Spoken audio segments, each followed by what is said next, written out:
Hi friends, ಎಲ್ಲರೂ ಕೂಡ ನನ್ನ ಚಾನಲ್ಗೆ ಸ್ವಾಗತ ಹೇಳ್ತಾ ಇವತ್ತು ಮೇನ್ ಇಂಪಾರ್ಟೆಂಟ್ ಈ ಒಂದು ವಿಡಿಯೋದಲ್ಲಿ ಹೇಳೋದೇನತ್ರ ಅಂದ್ರೆ ಎರಡು ಟ್ರಿಕ್ಸ್ ಗಳನ್ನು ಹೇಳ್ಕೊಡ್ತಾನೆ. ಆ ಟ್ರಿಕ್ಸ್ ಗಳನ್ನು ನೀವು ಫಾಲೋ ಮಾಡಿದ್ದೆ ಅದಲ್ಲಿ ನೀವು ಕೂಡ ಒಂದೇ ಒಂದು ತಿಂಗಳಲ್ಲಿ ನಿಮ್ಮ ಒಂದು ಯೂಟ್ಯೂಬ್ ಚಾನಲ್ ಮಾನಿಟೈಸೇಷನ್ ಆಗಿ ನೇರವಾಗಿ ಹಣ ನಿಮ್ಮ ಖಾತೆಗೆ ಬರುತ್ತೆ. ನೆನ್ಪಿಟ್ಕೊಳ್ಳಿ, ಇದು ತುಂಬಾ ಇಂಪಾರ್ಟೆಂಟ್. ಇದು ನಂದು 3ನೇ ಚಾನಲ್. ಯಾಕಂದ್ರೆ ಇನ್ನೊಂದು teach R K Kannada and R J jobs ಎರಡು ಆಲ್ರೆಡಿ ನಂದು ವಿತಿನ್ 3 ಮಂತ್ಸ್ ಒಳಗಡೆ ನಾನು ಮಾನಿಟೈಸೇಷನ್ ಮಾಡ್ಕೊಂಡು ಆಲ್ರೆಡಿ ನಾನು ದುಡ್ಡನ್ನು ಗಳಿಸ್ತಾ ಇದ್ದೇನೆ. ಇದು 3ನೇ ಚಾನಲ್ ಯೂಟ್ಯೂಬ್ ಆರ್ ಕೆ ಅಂತ. ಈಗಲೇ ಸಬ್ಸ್ಕ್ರೈಬ್ ಮಾಡಿ, ಹಲವಾರು ವಿಡಿಯೋಸ್ಗಳು ನಿಮಗೆ ಕೊಡ್ತಾ ಇರ್ತೇನೆ. ಹಾಗಾಗಿ ಈಗಲೇ ಸಬ್ಸ್ಕ್ರೈಬ್ ಮಾಡೋದನ್ನ ಮಾತ್ರ ಮರ್ಲಿಕ್ಕೆ ಹೋಗ್ಬೇಡಿ. ಎರಡು ಟಿಪ್ಸ್ ಗಳನ್ನು ಹೇಳ್ಕೊಡ್ತೇನೆ.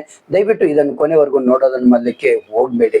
ಓಕೆ, ಬನ್ನಿ. ಹಾಗಾದ್ರೆ ರೀಯೂಸ್ಡ್ ಕಂಟೆಂಟ್ ಅಂತ ಒಂದು ಹೊಸದಾಗಿ ಒಂದು ನಿಯಮವನ್ನು ಪಾಲಿಸ್ಲಿಕ್ಕೆ ಒಂದು ನಿರ್ಧಾರವನ್ನು ತೆಗೆದುಕೊಂಡಿದೆ ಯೂಟ್ಯೂಬ್ ಟೀಮ್. ಅಂದ್ರೆ ರೀಯೂಸ್ಡ್ ಕಂಟೆಂಟ್ ಅಪ್ಪ ಅಂದ್ರೆ, ನೀವು ಒಂದು ವಿಡಿಯೋದಲ್ಲಿ ಆಲ್ರೆಡಿ ಒಂದು ವಿಡಿಯೋವನ್ನು ಹಾಕಿರ್ತೀರ. ಅದೇ ವಿಡಿಯೋವನ್ನೇ, ಅದೇ ಕಂಟೆಂಟ್ ಅನ್ನೇ ಇನ್ನೊಂದ್ಸರಿ ನೀವೇನಾದ್ರೂ ಅಪ್ಲೋಡ್ ಮಾಡಿದ್ದೆ ಅದಲ್ಲಿ ನಿಮ್ಮ ಒಂದು ಯೂಟ್ಯೂಬ್ ಚಾನಲ್ ಬ್ಲಾಕ್ ಮತ್ತೆ ಕಾಪಿ ರೈಟ್ಸ್ ಬರುವಂತಹ ಎಲ್ಲಾ ರೀತಿಯ ಸಿಚುವೇಶನ್ಸ್ಗಳು ಇದಾವೆ. ಇದು ಯೂಟ್ಯೂಬ್ ಟೀಮ್ ಹೊಸದಾಗಿ ಪರಿಚಯಿಸಿದಂತಹ ಒಂದು ಹೊಸ ನಿಯಮ. ಇದು ರೀಯೂಸ್ಡ್ ಕಂಟೆಂಟ್ ಯಾವತ್ತಿಗೂ ಮಾಡ್ಲಿಕ್ಕೆ ಹೋಗ್ಬೇಡಿ ನೀವು. ಓಕೆ, ಯಾಕಂದ್ರೆ ರೀಯೂಸ್ಡ್ ಕಂಟೆಂಟ್ ಒಂದು ವಿಡಿಯೋನ ಹಾಕಿರ್ತೀರಾ ಅಂತ ತಿಳ್ಕೊಳ್ಳಿ. ಆ ವಿಡಿಯೋದಲ್ಲಿ ನಿಮ್ಗೆ ಹಲವಾರು ವ್ಯೂಸ್ ಬಂದಿರ್ತದೆ, ಹಲವಾರು ಸಬ್ಸ್ಕ್ರೈಬರ್ಸ್ ಆಗಿರ್ತದೆ, ಹಲವಾರು ಎಷ್ಟೋ ಡಾಲರ್ ದುಡ್ಡನ್ನು ಕೂಡ ಅರ್ನ್ ಆಗಿರುತ್ತೆ. ಅದನ್ನ ಡಿಲೀಟ್ ಮಾಡಿ ಇನ್ನೊಂದು ವಿಡಿಯೋ ಅದೇ ವಿಡಿಯೋನ ಇನ್ನೊಂದ್ಸರಿ ಅಪ್ಲೋಡ್ ಮಾಡೋದ್ರಿಂದ ನಿಮ್ಗೆ ಯಾವ ರೀತಿ ಒಂದು ಯೂಟ್ಯೂಬ್ ಟೀಮ್ ನಿಮಗೆ ಎಚ್ಚರಿಕೆ ಕೊಡ್ತದಪ್ಪ ಅಂದ್ರೆ, ಕಾಪಿ ರೈಟ್ಸ್ ಮುಖಾಂತರ ರೀಯೂಸ್ಡ್ ಕಂಟೆಂಟ್ ಅಂತ ಒಂದು ಕಾಪಿ ರೈಟ್ಸ್ ನಿಮ್ಗೆ ಮೆಸೇಜ್ ಮುಖಾಂತರ ನಿಮ್ಗೆ ನೋಟಿಫಿಕೇಶನ್ ಬಂದ್ಬಿಡ್ತದೆ.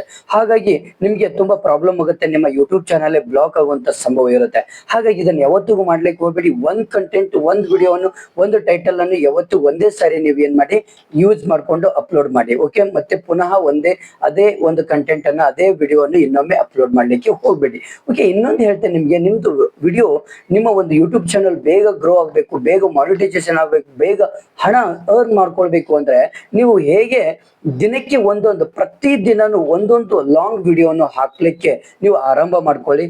ಜೊತೆಗೆ ನೀವು ಯಾವ ಒಂದು ಕಂಟೆಂಟ್ ಅನ್ನು, ಯಾವ ಒಂದು ವಿಡಿಯೋವನ್ನು ಲಾಂಗ್ ವಿಡಿಯೋ ಹಾಕಿರ್ತೀರ ಅದೇ ವಿಡಿಯೋನ್ನೇ ಕಟ್ ಮಾಡಿಕೊಂಡು ಮೇನ್ ಹೈಲೈಟ್ ಶಾರ್ಟ್ಸ್ ವಿಡಿಯೋನಾಗಿ ಕ್ರಿಯೇಟ್ ಮಾಡಿ ಶಾರ್ಟ್ಸ್ ದಲ್ಲಿ ಕೂಡ ಹಾಕ್ಬೇಕಾಗುತ್ತೆ.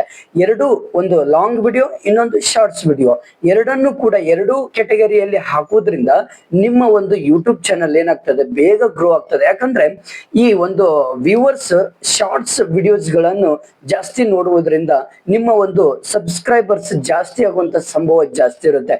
ಹಾಗಾಗಿ ವ್ಯೂವರ್ಸ್ ಮೇನ್ ಇಂಪಾರ್ಟೆಂಟ್. ನಿಮಗೆ ಮಾನಿಟೈಸೇಷನ್ ಬೇಕು ಅಂದ್ರೆ ಮೊದಲು ನೀವು ಶಾರ್ಟ್ಸ್ ವಿಡಿಯೋಸ್ ಗಳಿಗೆ ಒತ್ತು ಕೊಟ್ಟಾಗ ನಿಮ್ಗೆ ನಿಮ್ಮ ಒಂದು ಯೂಟ್ಯೂಬ್ ಚಾನಲ್ ಏನಾಗ್ಬಿಡ್ತದೆ, ಗ್ರೋ ಆಗ್ತದೆ, ಮತ್ತೆ ಕ್ಯಾನ್ವಾಸ್ ಆಗ್ತದೆ. ಹಾಗಾಗಿ ನಿಮ್ಮ ಸಬ್ಸ್ಕ್ರೈಬರ್ಸ್ ಜಾಸ್ತಿ ಆಗ್ತಾ ಹೋಗ್ತದೆ. ಆಮೇಲೆ ನಿರಂತರವಾಗಿ ನೀವು ಲಾಂಗ್ ವಿಡಿಯೋಸ್ ಗಳನ್ನ ಹಾಕ್ತಾನೂ ಇರ್ತೀರಾ. ಅದು ನಿಧಾನವಾಗಿ ಲಾಂಗ್ ವಿಡಿಯೋಸ್ ಗಳು ಕೂಡ ವೈರಲ್ ಆಗ್ತಾ ಹೋಗ್ತದೆ. ಈಸಿಯಾಗಿ ನಿಮ್ಮ ಒಂದು ಯೂಟ್ಯೂಬ್ ಚಾನಲ್ ಏನಾಗ್ಬಿಡ್ತದೆ, ವೈರಲ್ ಆಗಿ ನಿಮ್ಮ ಮಾನಿಟೈಸೇಷನ್ ಕೂಡ ಆಗ್ತದೆ. ನೀವು ತಿಂಗಳ ಅರ್ನ್ ಕೂಡ ಮಾಡ್ಕೊಳ್ಬಹುದು. ಇದು ಎರಡು ಟ್ರಿಕ್ಸ್ ಗಳನ್ನು ಫಾಲೋ ಅಪ್ ಮಾಡಿ ನಿಮ್ಮ ಒಂದು ಫ್ರೆಂಡ್ಸಿಗೆ ಶೇರ್ ಮಾಡಿ. ಹಾಗೆ ನನ್ನ ಚಾನಲ್ ಅನ್ನು ಕೂಡ ಸಬ್ಸ್ಕ್ರೈಬ್ ಮಾಡೋದನ್ನ ಮಾತ್ರ ಮರ್ಲಿಕ್ಕೆ ಹೋಗ್ಬೇಡಿ. ಇದು ತುಂಬಾ ಇಂಪಾರ್ಟೆಂಟ್ ಟಿಪ್ಸ್ ಗಳನ್ನು ಕೊಡ್ತಾ ಇರ್ತೇನೆ. ಹಾಗೆ ನನಗೂ ಕೂಡ ಸಪೋರ್ಟ್ ಮಾಡಿ, ನಿಮಗೂ ಕೂಡ ನಾನು ಸಪೋರ್ಟ್ ಮಾಡ್ತಾ ಹೋಗ್ತೇನೆ. Okay, thank you friends, thank you.